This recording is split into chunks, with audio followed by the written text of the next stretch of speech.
Con su permiso, senador presidente, bienvenida al Senado de la República, maestra Rosario Robles Berlanga, secretaria de Desarrollo Social.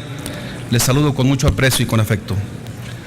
Señoras senadoras, señores senadores, ciudadanas y ciudadanos que nos escuchan.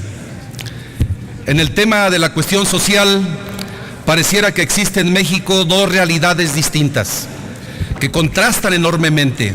Una, que se intenta proyectar en televisión, la de los buenos deseos, la de la efusividad por las reformas que resolverán todo, que nos llevarán al primer mundo.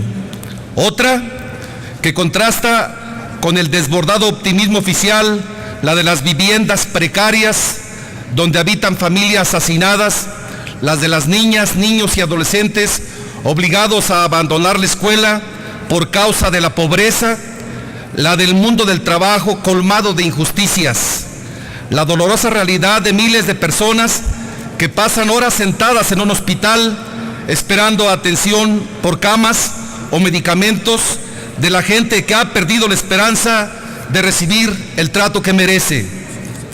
Nuestro México refleja con mucha crudeza los efectos de la desigualdad que constituye el mayor desafío para el desarrollo y una gran amenaza para la democracia y la gobernabilidad.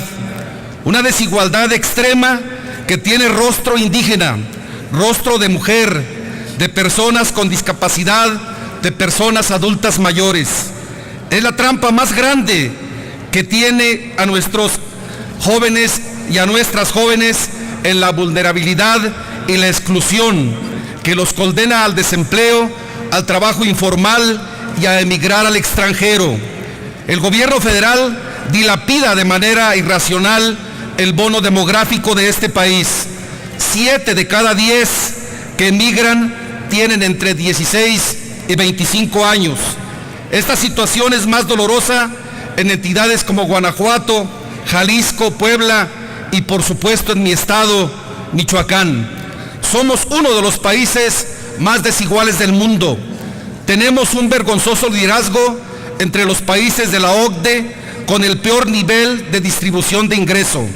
Más de 53 millones de personas enfrentan el flagelo de la pobreza, 11 millones y medio en situación de miseria. Es lamentable que con grandes adelantos tecnológicos, con el enorme potencial que tenemos, las brechas de desigualdad se profundicen por malas decisiones de gobiernos, incluido el gobierno actual. De manera injusta, en este país se dirigen las grandes cargas fiscales a las clases medias y a las pequeñas y medianas empresas.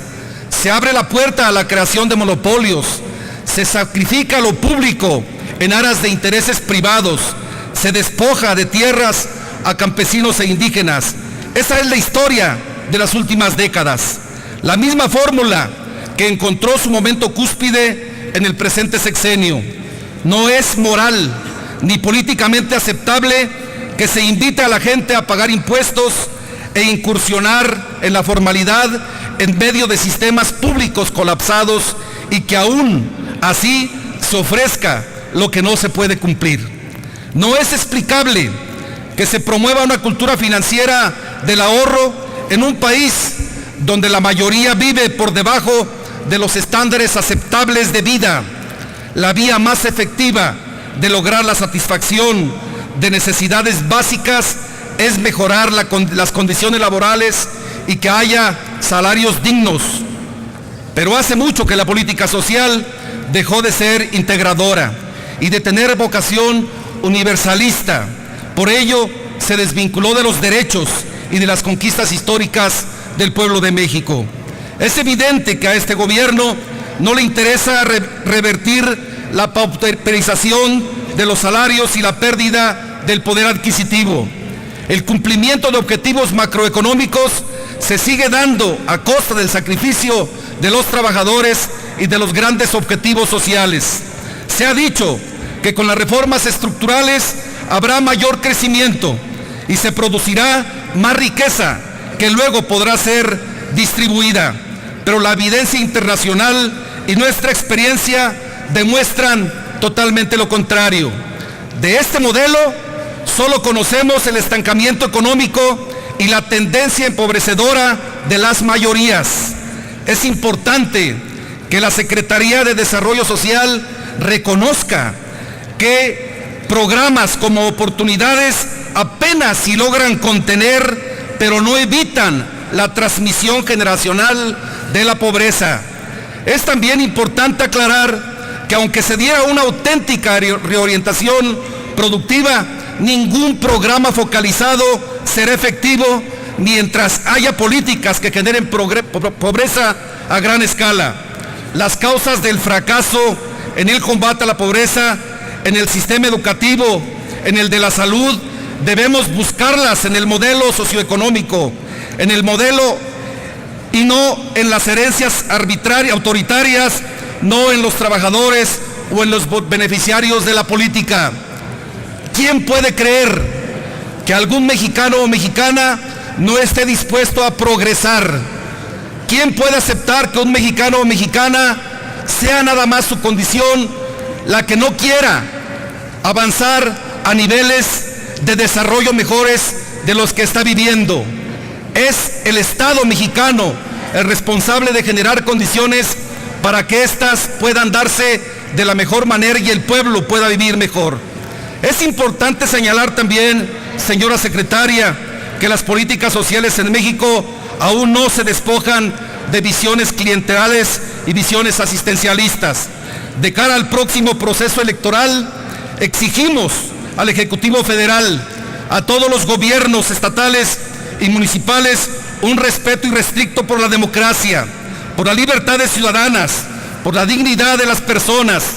Para el PRD es indispensable rescatar como objetivos esenciales del Estado la redistribución más justa de la riqueza, la dignificación de las condiciones de trabajo, el combate a fondo de la desigualdad, la garantía y el ejercicio de los derechos universales. La agenda social debe ser en el centro y debe estar en el centro de las grandes decisiones nacionales. Estamos convencidos que si no se rescata lo social como la cuestión más estructural y estratégica, no habrá desarrollo, ni paz, ni futuro digno para todas y para todos. Por ello, nuestra decisión firme de avanzar en una agenda alternativa, con espíritu democrático, con apertura al diálogo, con visión de Estado. Hemos hecho público nuestro compromiso de proponer en lo inmediato el aumento al salario mínimo, porque se trata de un asunto de justicia elemental para millones de mexicanas y de mexicanos. Reconocemos al jefe de gobierno del Distrito Federal su empuje, con quien coincidimos para poner sobre la mesa una propuesta responsable. Ningún programa público puede ser tan efectivo como el aumento del salario, que por cierto se ha hecho en casi todo el mundo, menos en México. Vamos a luchar por hacer realidad los derechos de la gente, los derechos de las niñas, de los niños y adolescentes, porque se traduzcan en obligaciones concretas y en mayor presupuesto. Vamos a luchar porque se reconozcan y materialicen los derechos de las y los jóvenes, el sector con mayor potencial para edificar un país distinto, con mayor justicia social. Proponemos aprobar ya la reforma constitucional que establezca el derecho universal a una pensión para las personas adultas mayores. Proponemos una estrategia que tenga como meta el acceso universal a la educación en el nivel medio superior y superior, un seguro de desempleo garantizado por el Estado, no con cargo a los trabajadores ni en detrimento de su derecho a la vivienda. Queremos una verdadera reforma fiscal que sea redistributiva, con criterios de equidad, que apuntale una distribución más justa del ingreso del país. Lula da Silva, un gran líder social y político, logró sacar a 40 millones de personas de la pobreza en Brasil. ¿Por qué en México nos tenemos que conformar con ser un país de carencias y beneficios mínimos? El destino de México no son las desigualdades extremas, ni la pobreza, ni la violencia, no es ser una tierra de sueños cancelados. México está llamado a ser una nación de justicia social, de derechos, de opciones de progreso de las y los jóvenes, de oportunidades de vida próspera para todas y para todos. México está llamado a tener una población con mayores niveles educativos, con mayores niveles de salud, con trabajos dignos y bien remunerados. Tenemos que empezar por proponernos grandes metas, alejadas de los dogmas, de las visiones reduccionistas de este sistema, de los prejuicios que ha impuesto el modelo neoliberal. Estamos seguros que México será un país libre de la miseria y de la pobreza, un país de ciudadanos libres con derechos plenos. Ese país es el que vamos a construir con todas las ciudadanas y los ciudadanos.